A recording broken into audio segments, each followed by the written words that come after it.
Good evening, everyone. Hello and welcome to A Course in Miracles. We are doing daily lessons. I'm Teri Angel here with my beautiful co-host, Karen Palmer. Hi, Karen. Hey. And we have a beautiful group here to hold this discussion today. We're missing our Auntie Jean. She's usually in here with us at this time, but there she is. See, I don't say her name, and she pops in. You called her right in. So we're almost at the 1 week mark. We're at day 6 of this discussion and talking about the lessons. And I just am so in love with the way, Karen, that you open us every night to bring us to a good place so we can understand the lesson more fully. So would you do that, please? Oh, I'd be honored. Hi, Auntie Jean. So take a minute to just reflect on your day and just allow yourself to bring yourself right here and feel yourself just sitting wherever you are and letting yourself just reflect on your day. Think about all the beautiful living beings that you collaborated with today. And listen to this beautiful lesson. My holy brother, sister, think of this a while. The world you see does nothing. It has no effect at all. It merely represents your thoughts.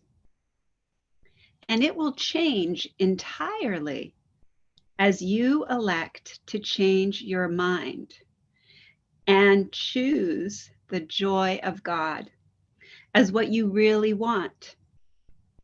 Yourself is radiant in this holy joy, unchanged, unchanging, and unchangeable forever and ever.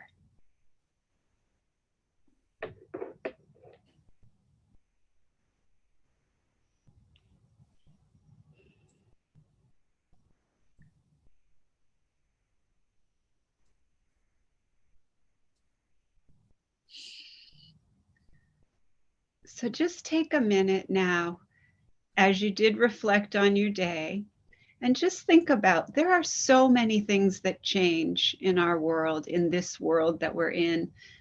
So many things that change. But what we're doing here right now is bringing all of our awareness to that beautiful, beautiful space where nothing changes, where we are timeless, eternal, changeless, fearless, limitless, and playful.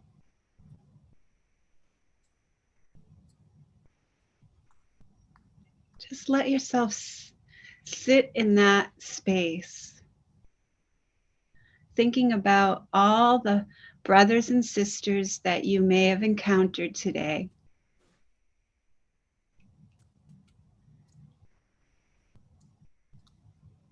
Thinking about that beautiful knowingness of absolute oneness. And all the reflections that show up on the screen of consciousness, all our projections.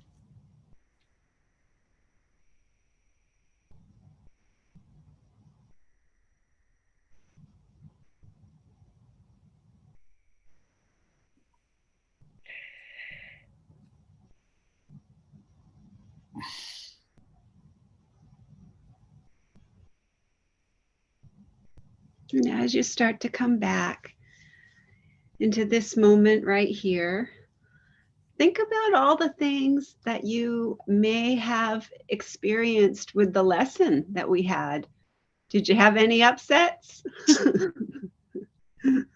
Did you catch yourself and say, I'm never upset for the reason I think? I did probably 200 times. I think I did like 200 times. I was like losing count. I was like, okay. Good for you, Kim. Yep. I'm just too happy to be upset. Whenever it comes up, it shows up. I'm just too happy to be upset. And I am never upset for the reason I think.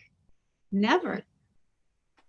And if you just start to pay attention to that, as soon as the upset comes up and you say, wow, this is a gift of grace. Here, oh, I'm upset. I have a gift of grace here. It's time for me to unpack this. It's time for me to unwrap this gift. So I'm excited to hear about everybody else and how everybody else is.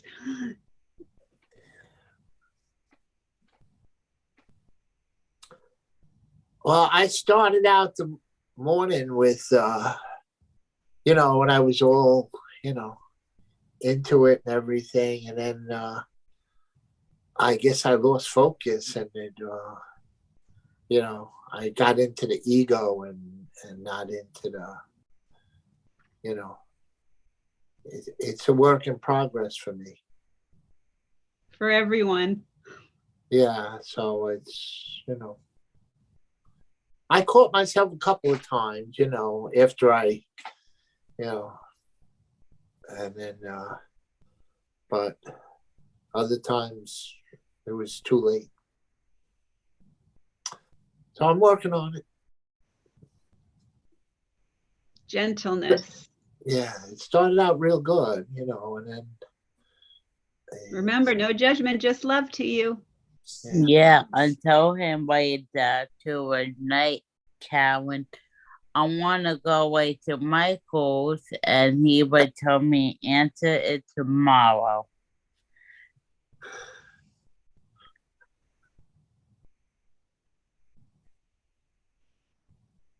Charlie, consider yourself successful that you did it at all. Yeah.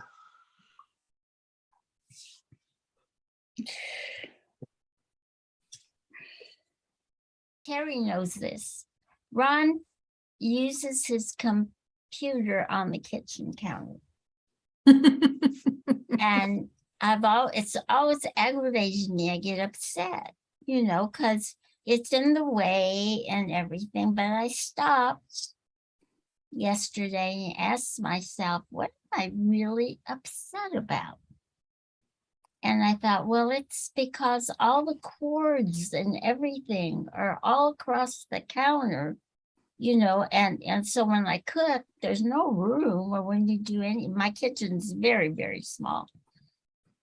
And I says, well, what if I take the plug-in, the breaker that I have where I have it, and I move it instead of putting it in the kitchen. If I paste it on the wall by the side of him where the telephone used to be, we don't have one now, but it used to be, maybe you could plug stuff in there and then it wouldn't be across the counter. And the course has helped me to stop and think that way. And I did it and it worked. Now he's still there on the counter, but I'm not upset at it all the time because the cords are not there anymore. So, it really, the other great thing that happened today is Ron took me to Walmart, Teri. Oh, that's huge. That's huge. Yes, it is. Wow. I was going to go by myself and he said, would it help you if I went? I said, well, some of that stuff is awful heavy. And if I go by myself, I have to load it in the car all by myself and everything. He says, okay, I'll come. So he Oh, came. that's so sweet. Auntie Jean, that's beautiful. Even Yeah, small I baby will. step changes. That's awesome. Yeah. And I want to read it. I had written down a couple of quotes from Alan Cohen's book. And so I want to read this one because I really thought of you. This quote fits so perfectly. No one can drive you crazy unless you accept the passenger seat. Right? And so look at what you did. You got out of the passenger seat and you're going, oh, I can do this. I can make this small change. I'm not being driven crazy anymore. Right? So you took control. I love that. I love seeing the shifts and changes when we study these lessons. And it's like here it takes over, right? And says, hey, how about you do this? Yeah, I feel real blessed going through it one more time. I think I needed the 3. I think so.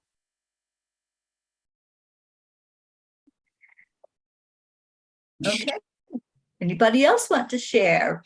And we have Suzanne and Julie with us online. Hi.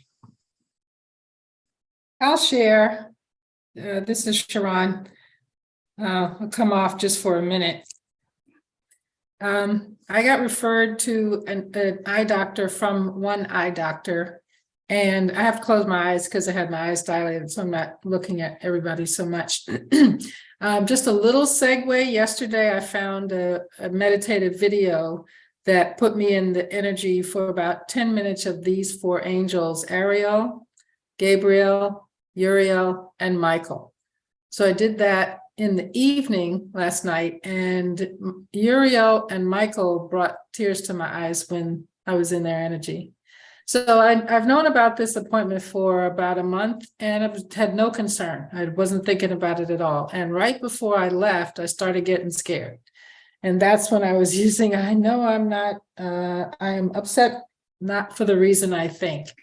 I'm like, okay, I know I'm home. I know I'm safe. I know everything is fine. No matter what's going to happen, everything's going to work out. I took my cards, angel cards, and I said, okay, who wants to support me? And I drew the Ariel card. I'm like, dude, look at you. He just popped right out. I just said, oh, well, I'm good. But still, I was nervous when I got to the doctor. I don't know if you all had the same feeling. To me, at a doctor's office, if you're the receptionist or the one who takes you back, please have a little bit of lightness to you, a smile or something, because people are nervous to come. But the receptionist was dry. The person who took me out was dry. Just like, okay, I'm going to have to lift myself up. So I sit in a chair and she says, I'm going to put drops in your eyes and then I'm going to touch your eye. I'm like, wait, what? You're going to do what? And all of a sudden I had uncontrollable giggles. I just couldn't stop laughing. My eyes are small anyway. So my eyes kept closing. She goes, I have to put the eyes like, oh. So she finally got it done. And then a miracle happened. My body showed me a miracle. The doctor came in, did the whole event and said, oh, you have a hole in your eye. In the retina, I'm like, a hole? That doesn't sound good. She said, yeah, but it's probably been there for a while and your body calcified all around the hole. So I'm not concerned because usually we're concerned that they would grow and your body just did its thing and it's not going to grow. I was like, skippity doo dah. So that I'm angry. What is it, Karen? How does it actually go? I'm not upset for the reason I think. Right. I'm not upset for the reason I think. And I just kept knowing everything is going to be okay. I'm upset because past things, old things, people told me I'm afraid of doctors. These people are not being a little light. So a miracle happened. Thank you, body. Thank you for sharing that. That's so beautiful. Thank you for letting me be here. I really appreciate everyone. Going off camera now.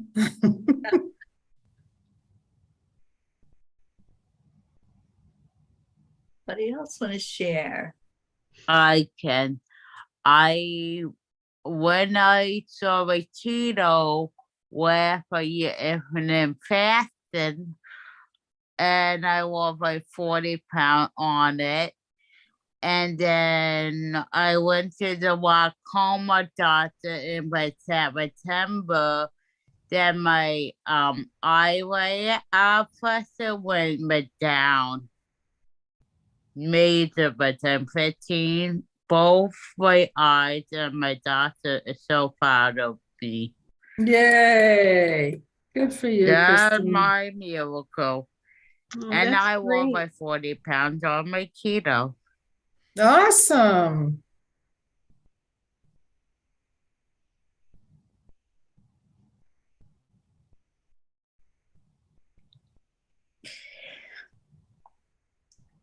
Okay. Well, Karen, I think we can move along to We're today's. ready for lesson 6? I believe we are. It's another goody. Yes. So before Karen tells us what the lesson is, I'd like to share.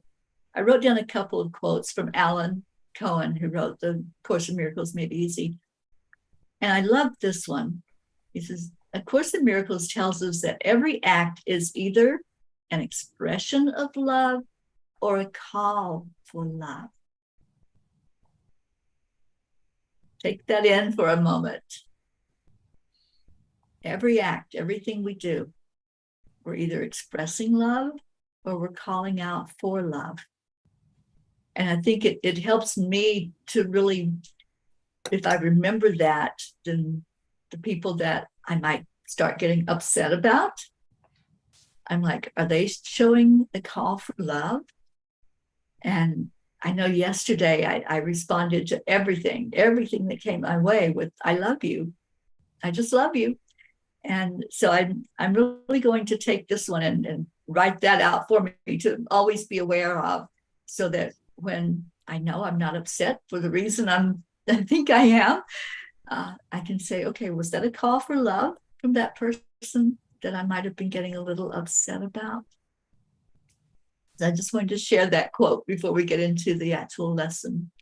It's And perfect. Teri, could I just respond to that real quick? That when we respond outside of love with an action that's calling for love, I just got a thought in my head that we are love. So when someone is presenting not, it's disruptive to us.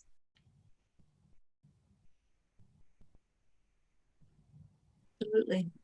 You go back to, I just love you, right?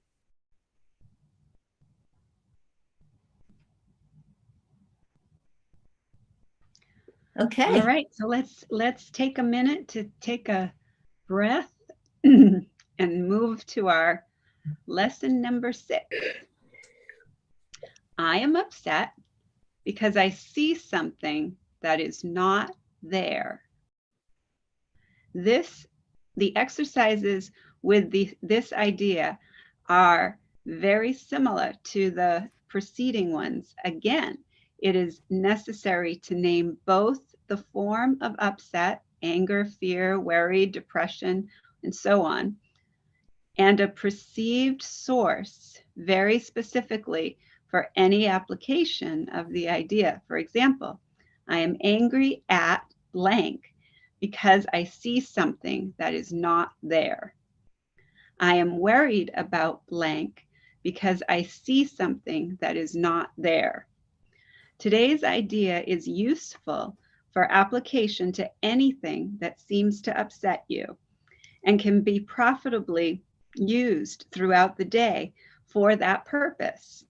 However, the 3 or 4 practice periods which are required should be preceded by a minute or so of mind searching as before, and the application of the idea to each upsetting thought uncovered in the search. Again, If you resist applying the idea to some upsetting thoughts more than to others, remind yourself of the 2 cautions stated in the previous lesson. There are no small upsets. They are all equally disturbing to my peace of mind. And I cannot keep this form of upset and let the others go.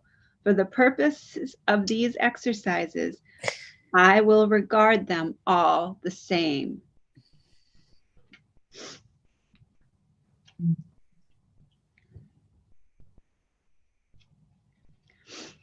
And then the short one here that I have,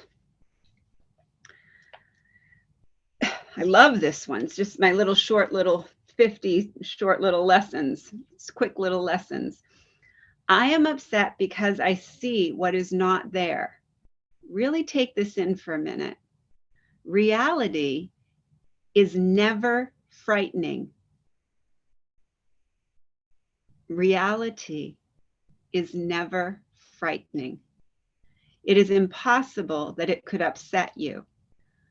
Reality brings only perfect peace. When you are upset, it is always because you have replaced reality with illusions, which you have made up.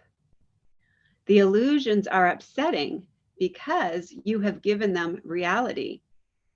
And thus regard reality as an illusion.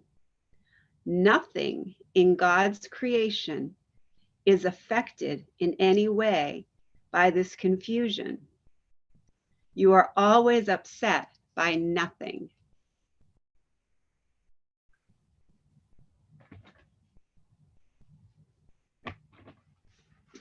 That's pretty intense. Yes, it is. That's a pretty intense lesson. But if we really take it to heart and we think about the real world, what is the real world? The real world is our true heart. It's where we live in the land of love, in the land of make-believe, where we're in the land of make-believe, where we pretend that we're separate from each other and we're all, dealing with whatever private situations we have, instead of knowing that we're the absolute oneness. Then yeah, that's scary. That's an illusion and it's not real. But if we can remember that reality is never scary, it's never frightening, and just keep coming back to the heart, just keep coming back to, let me see this in how it truly is, asking Spirit, let me see how this truly is. We begin to drop the illusions and have no interest in the illusions. And then they just kind of dissipate. They fizzle out. They're not real. So they just fizzle out. Absolutely. Julie Q says, wow, what a mouthful. I needed this one. I agree with you. It's like rewiring your brain. It totally is, Charlie. Exactly. It's like everything you ever thought or whatever. It's like it's like, wow, it's really heavy. I agree. Yeah. Mhm. And wow, if everyone could do this and relate to that, what a world we'd have, huh? Totally, Charlie. Yeah. But it only starts with us, because we are that world. So, everything that we are doing for the collective. So everything that happens through us, as we forgive, we add to a forgiven world. We add to experience of a beautiful, loving world. And every time that we choose to be frustrated, upset, irritated, believing in the illusion, we go into the illusion. We add to the illusion. We are always adding either to the love or the illusion. It's really simple. Yeah. The only one who wants to complicate this is the ego thought system. And the Right. ego thought system is not you. You're not your ego. There is no ego. It's completely not. An ego is just a bunch of thoughts that you believed you were. They're none of them are true. The ego thought system is just a system. It's just a program. It's like a computer program. It's not real. Right. And if we identify as the ego and we say, oh, my ego is getting me, my ego did this or my ego did that, we identify as an ego, then we are limiting ourselves to the experience of being the lowest frequency that we can be on the planet. I think Auntie Jean wanted to say something. Well, what I was going to say is that I've been reading Pam's version, and I liked her explanation for this one. She says that we have this illusion that there are bad people and there are good people.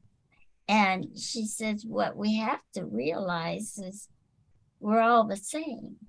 So we have to start looking at them in the same way. We can't preconceive, well, you're bad or you're good.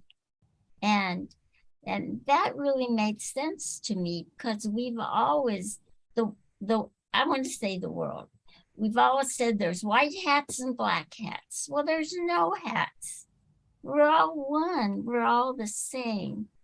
So rather than try to make them be what we conceive they must be, we just love them like we do everybody else. At least that's the way I took it. So I like the way she explains things sometimes. I do too. I really love that. And Alan takes that as well and runs with it, with this lesson. And the fact that we guilt ourselves, we do the blame game and the shame game. And Alan says, the Course in Miracles tells us that guilt, which implies a severance from love, is the only truly impossible scenario in the universe. And he makes a statement, and I shared it with someone today. I said, all right, this is going to blow your socks off. So y'all ready for his statement? Yes.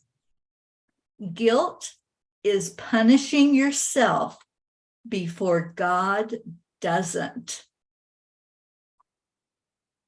Take that in for a moment.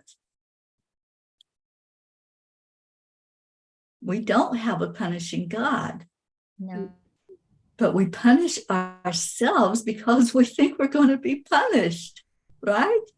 So that's what guilt is. It's us beating up ourselves, punishing ourselves before God doesn't. And God's not going to. I just love that statement so much. And I'm like, you know what? I'm going to be using that statement because it just makes it so clear that, why are we focused on punishment? Are we focused? It was so clear to me. It was so clear that was the gift that this blessing really was for me, was to know that I myself had been projecting an angry God onto all the people around me. And I was waiting for that other shoe to fall. And I was waiting for the punishment and not realizing that I was doing that to myself. I had no idea. It's under the consciousness. And so if, when we start to allow ourselves to be more aware, I'm constantly saying, I forgive myself for being unaware. I forgive myself for being unaware. It's so gentle when you say it to yourself. I forgive myself for being unaware. I just didn't know I was doing that. It's like the last sentence in Pam's. It's but when I train my mind to see them differently. Yeah, exactly. Exactly.